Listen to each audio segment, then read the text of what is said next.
अथ मङ्गलाचरणम् नामं रमानाथं भवानी सहितं भवं सरस्वतीं गणाधीशं मातरं पितरं गुरुं। प्रवक्ता आधार पुरुषस्य नाम डॉक्टर कृष्ण नारायण झा, सहायक प्रोफेसर, जूथालाल संस्कृत महाविद्यालय, मझौलिया, पश्चिमी चंपारण। आज का कक्षा है उपशास्त्री प्रथम खंड एवं द्वितीय खंड। इसमें निर्धारित पुस्तक का नाम है हितोपदेश मित्र लाभ। आज का शीर्षक है हितोपदेश मित्र लाभ में जो पद श्लोक दिया गया है उसका श्लोक का अन्वय, पद व्याख्या एवं हिंदी अनुवाद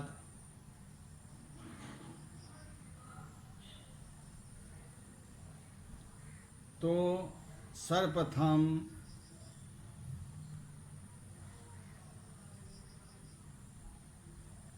श्लोक जो है से काचः कांचन संसर्गात् यते मारकर्तिं धूतिं तथा सत्सन्निधानं मूर्खो याति प्रणीयताम्। अर्थात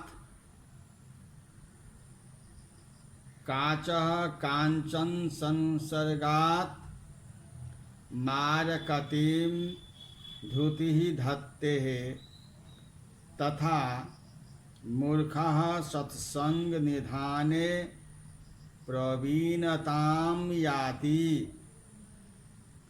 अस्य श्लोकस्य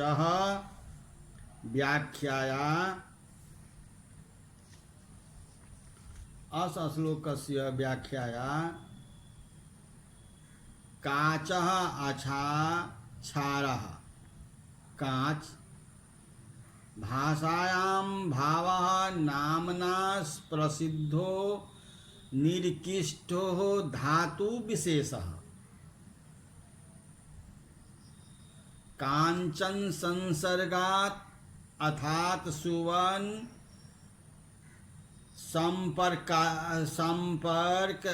संपर्कात्, मारकती अर्थात मरकट मणि संबंधिनी, ध्रुति अर्थात कांति, धत्ते अर्थात धारयति तथा तेन प्रकारेण मूर्खः अर्थात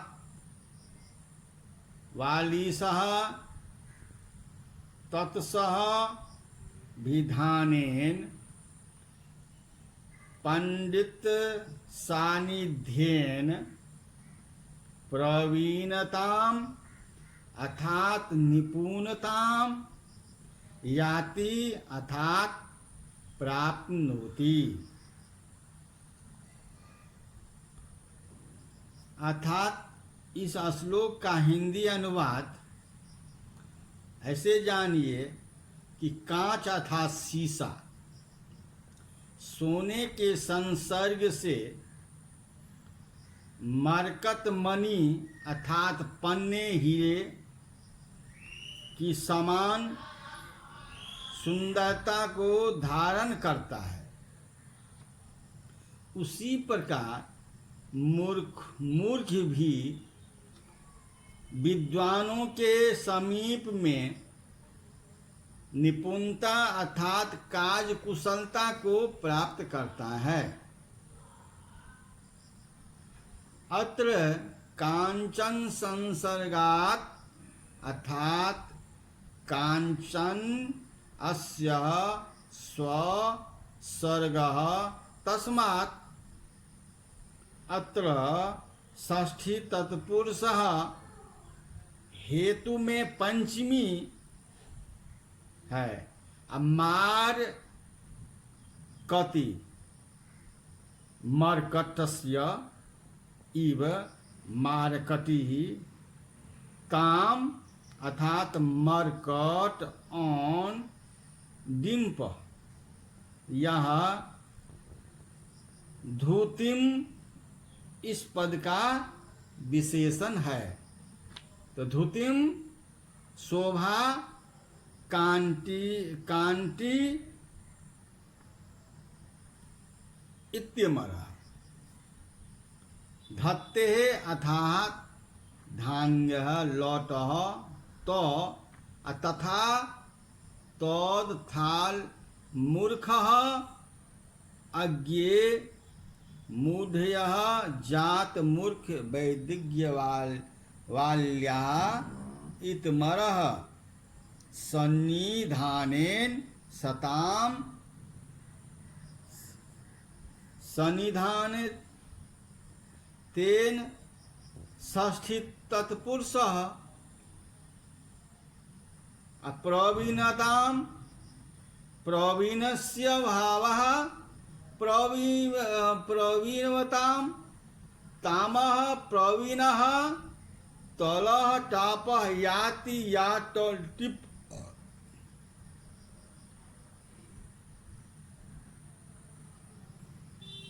अत्र श्लोकस्य इस श्लोक में दृष्टांत अलंकार है और अनुपुष्ट छंद है। इस श्लोक में दृष्टांत अलंकार है और अनुपुष्ट छंद है। अब दूसरा श्लोक है हीयते ही याति अस्तात् हीने सह समागताम असमयश्च समतावेति विशिष्टश्च विशिष्टताम अर्थात अस्य अन्वयः हेतातः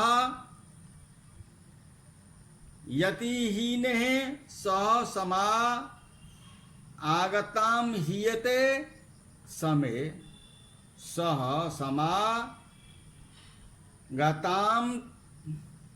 समतात एति विशिष्टे तो समागताम विशिष्टताम इति हेतात हे वत्स मति अर्थात बुद्धि हीने है नीचे हैं सह समागत मात अर्थात संसर्गात हीयते अर्थात क्षीयते समय आत्म तुल्य जने हैं सह समम समागतात अर्थात संसर्गात समताम तुल्यताम एति प्राप्नोति एवं च विशिष्टे स्वरमात प्रकिष्ठे सह अर्थात समागतमात संसर्गात विशिष्टताम प्रकिष्ठताम इति प्राप्नोति ही निश्चयेन। हे वत्स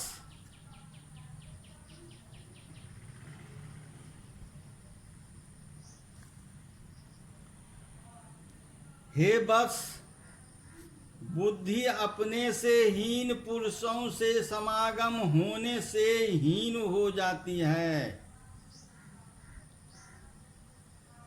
अपने बराबरी के पुरुषों से समागम होने से तुल्यता को प्राप्त होती है, एवं अपने से बड़े पुरुषों से समागम होने से विशिष्टता को प्राप्त होती है।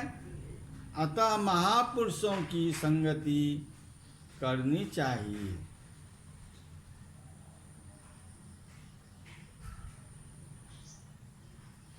इस श्लोक में अनुपुष्ट छंद है।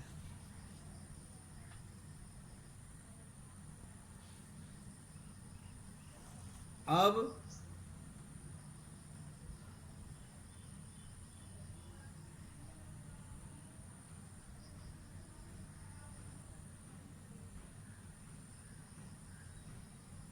अर्थांतरे विष्णु सर्वनामः महापंडितः सकल नीति शास्त्र तत्वज्ञो बृहस्पतिर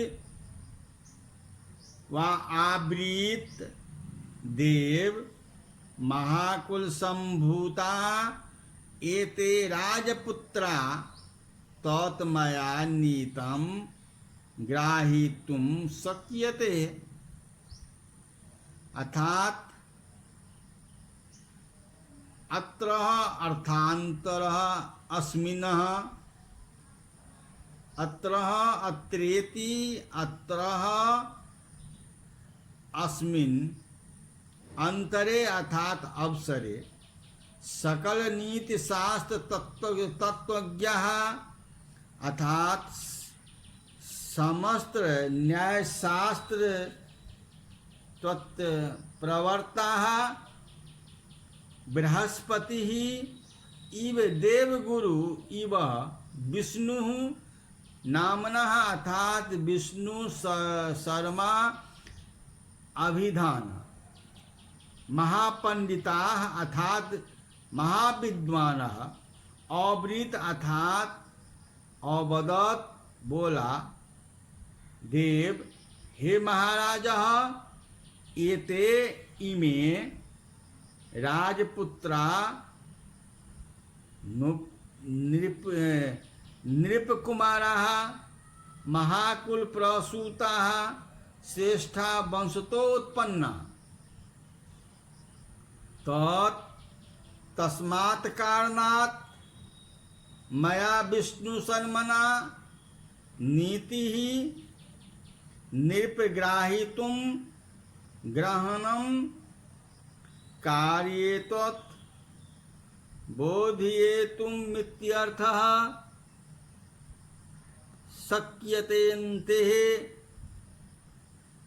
पाज्यन्ते।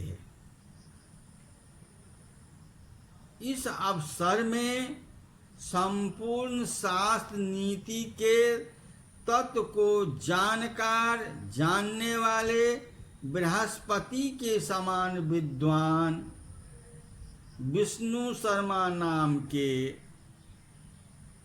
पंडितों अर्थात विद्वानों ने कहा, महाराज ये राजकुमार महान कुल में उत्पन्न है, इसलिए इनको मैं नीति शास्त्र का ज्ञान करा सकता हूँ।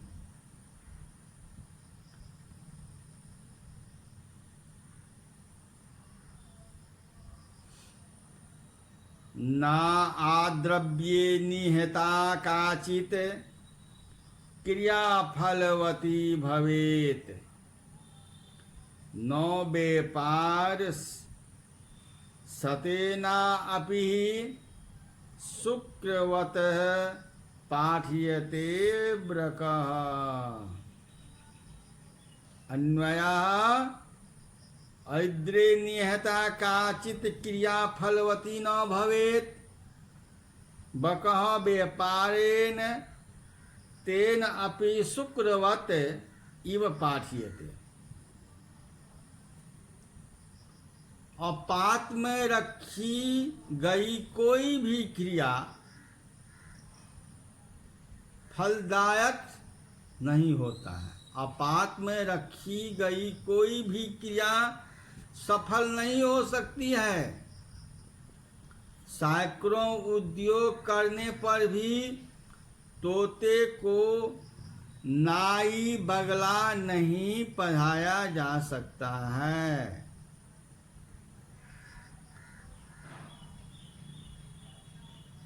अस्मिनस्तु निर्गुणम गोत्रे ना अपत्यमुपाजायते आकारे पद्य परा नाम जन्म काचमने कुतः।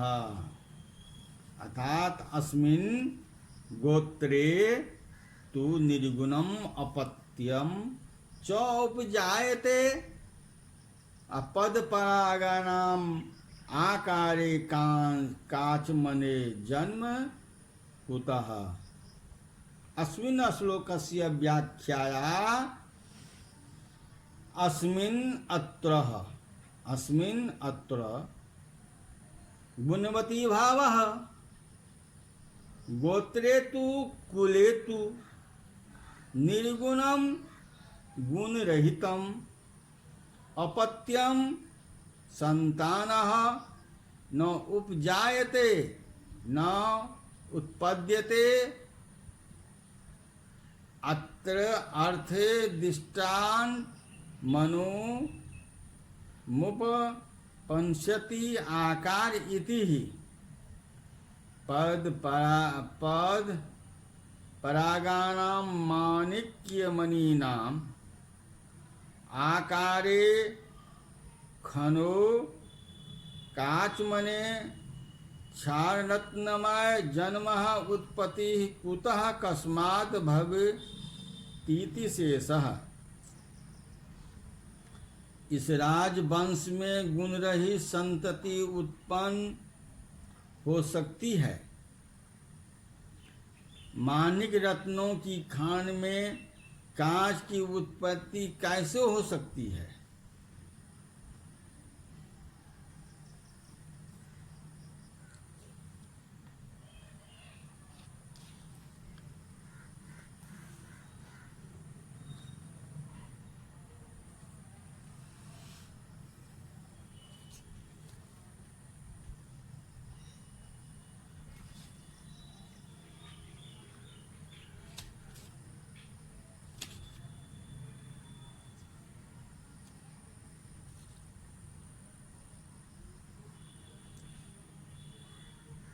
कीटो अपि सुमनः संगदारोहति सताम शिरः अस्मा अपि याति देवत्वं महर्दभिषु प्रतिष्ठतः। अर्थात कीटो अपि सुमनः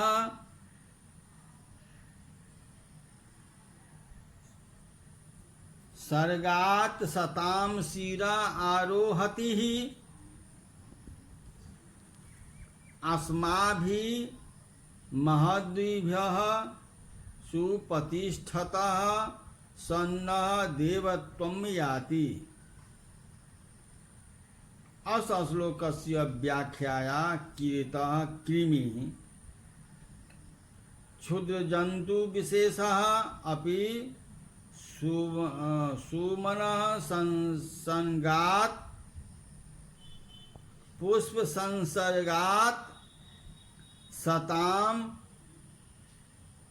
सज्जनानां शिरः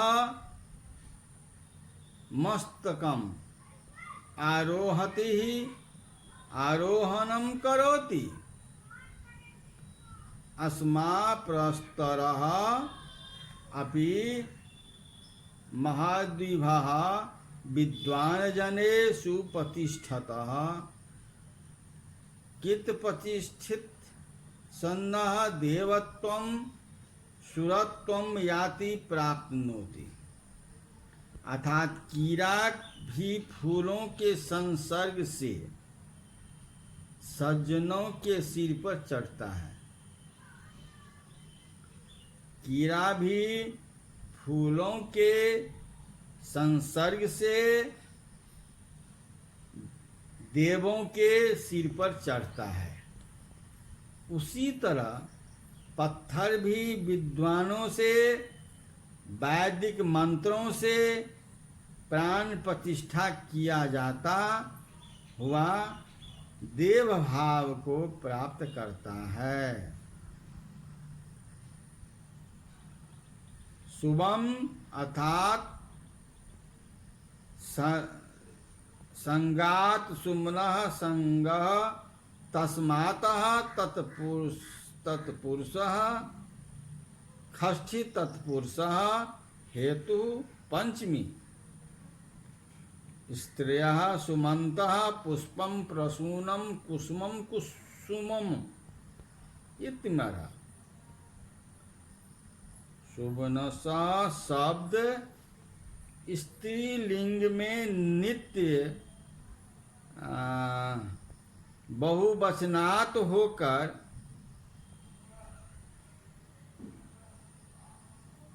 पुष्पवाचक है। देवत्वम देवस्य भाव ततः देव त्वम यह कर्म है। याति या लॉट लिप अश्लोकस्य इस श्लोक में दृष्टांत अलंकार है और अनुपुष्ट छंद है। तो आज का पाठ हम यहीं समाप्त करते हैं। इति संपूर्णम।